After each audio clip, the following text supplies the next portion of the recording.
श्री शिवाय नमस्तुभ्यं। श्री शिवाय नमस्तुभ्यं।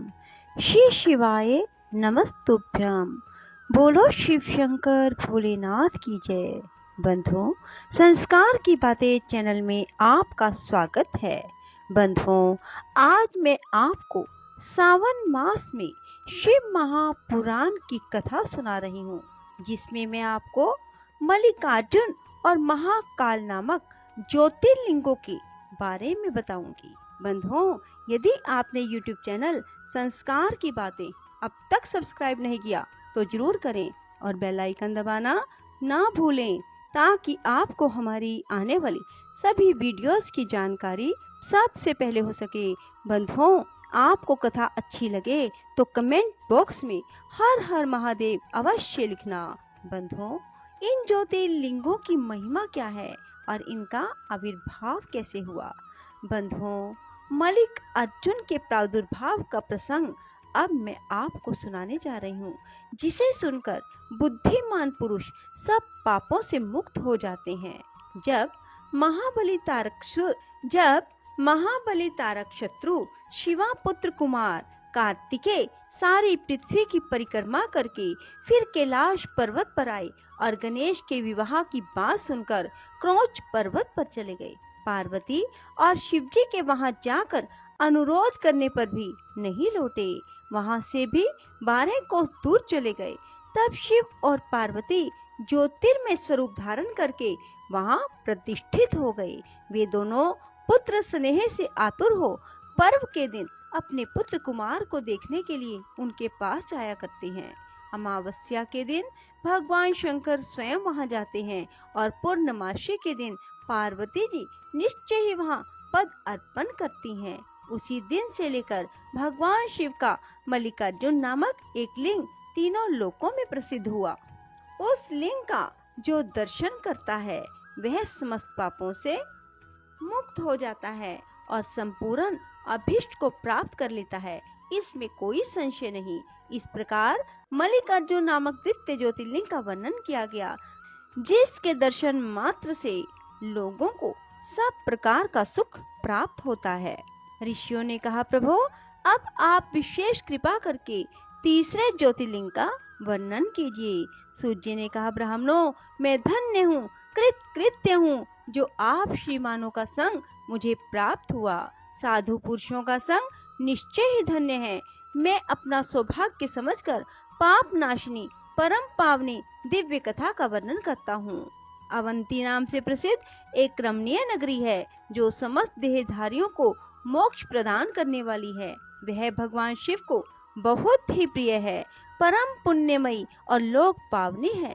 उस पुरी में एक श्रेष्ठ ब्राह्मण रहा करते थे, जो शुभ कर्म परायण, वेदों के स्वाध्याय में संलग्न तथा वैदिक कर्मों के अनुष्ठान में सदा तत्पर रहने वाले थे। वे घर में अग्नि की स्थापना करके प्रतिदिन अग्निहोत्र करते और शिव की पूजा में सदा तत्पर रहते थे। वे ब्राह्मण देवता प्रतिदिन पार्थिव शिवलिंग बनाकर उसकी पूजा किया करते थे।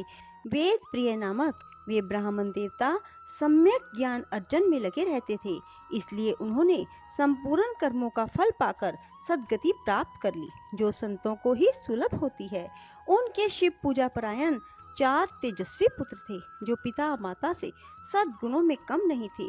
उनके नाम थे देवप्रिय, प्रिय मेधा, सुकृत और सुवृत। उनके सुखदायक गुण वहां सदा बढ़ने लगे। उनके कारण अवंती नगरी ब्रह्म तेज से परिपूर्ण हो गई। उसी समय रतनमाल पर्वत पर दूषण नामक एक धर्मद्वेषी असुर ने ब्रह्मा जी से वर पाकर वेद, धर्म और धर्मात्माओं पर आक्रमण किया। अंत में उसने सेना लेकर उज्जैन के ब्राह्मणों पर भी चढ़ाई कर दी। उसकी आज्ञा से 4 भयानक दैत्य चारों दिशाओं में प्रलय अग्नि के समान प्रकट हो गए, परंतु वे शिव विश्वासी ब्राह्मण बंधु उनसे डरे नहीं। जब नगर के ब्राह्मण बहुत घबरा गए, तब उन्होंने उनको आश्वासन देते हुए कहा, आप लोग भक्त वत्सल भगवान शंकर पर भरोसा रखें। यूं कह शिवलिंग का पूजन करके वे भगवान शिव का ध्यान करने लगे। इतने में ही सेना सहित दूषण ने आकर उन ब्राह्मणों को देखा और कहा, इन्हें मार डालो, बांध लो। वेद प्रिय के पुत्र उन ब्राह्मणों ने उस समय उस दैत्य की कही हुई वह बात नहीं सुनी, क्योंकि वे भगवान शंभु के ध्यान मगन में स्थित थे।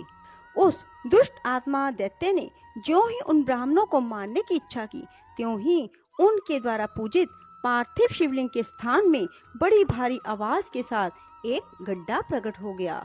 उस गड्ढे से तत्काल विकट रूपधारी भगवान शिव प्रकट हो गए, जो महाकाल नाम से विख्यात हुए। वे दुष्टों के विनाशक और सत्पुरुषों के आश्रयदाता हैं। उन्होंने उन दैत्यों से कहा, अरे खल, मैं तुझ जैसे दुष्टों के लिए महाकाल प्रकट हुआ हूँ, तुम इन ब्राह्मणों के निकट से दूर भाग जाओ। ऐसा कहकर महाकाल शंकर ने सेना सहित दूषण को अपने हुंकार मात्र से तत्काल भस्म कर दिया। कुछ सेना उनके द्वारा मारी गई और कुछ भाग खड़ी हुई। परमात्मा शिव ने दूषण का वध कर डाला। जैसे सूर्य को देखकर संपूर्ण अंधकार नष्ट हो जाता है, उसी प्रकार भगवान शिव को देखकर उनकी सारी सेना अदृश्य हो गई। देवताओं की दुंदुभियां बज उठी और आकाश से फूलों की वर्षा होने लगी। उन ब्राह्मणों को आश्वासन दे सुप्रसन्न हुए स्वयं महाकाल महेश्वर शिव ने उनसे कहा, तुम लोग वर मांगो। उनकी वह बात सुनकर वे सब हाथ जोड़कर भक्ति भाव से भली भांति प्रणाम करके नतमस्तक हो बोले। द्विजों ने कहा, महाकाल महादेव, दुष्टों को दंड देने वाले प्रभु शंभो, आप हमें संसार सागर से मोक्ष प्रदान करें। शिव, आप जन साधारण की रक्षा के लिए सदा यहीं रहें।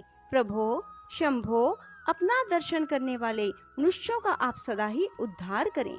सूत जी कहते हैं, महर्षियों, उनके ऐसा कहने पर उन्हें सद्गति दे भगवान शिव अपने भक्तों की रक्षा के लिए उस परम सुंदर गड्ढे में स्थित हो गए।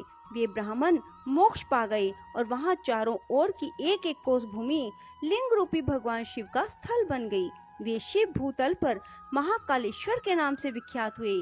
उनका दर्शन करने से स्वप्न में भी कोई दुख नहीं होता।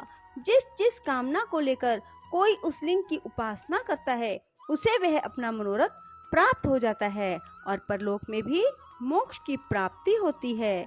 बोलो शिव शंकर भोलेनाथ की जय, माँ पार्वती की जय। श्री शिवाय नमस्तुभ्यम, श्री शिवाय नमस्तुभ्यम। बोलो शिव शंकर भोलेनाथ की जय हो।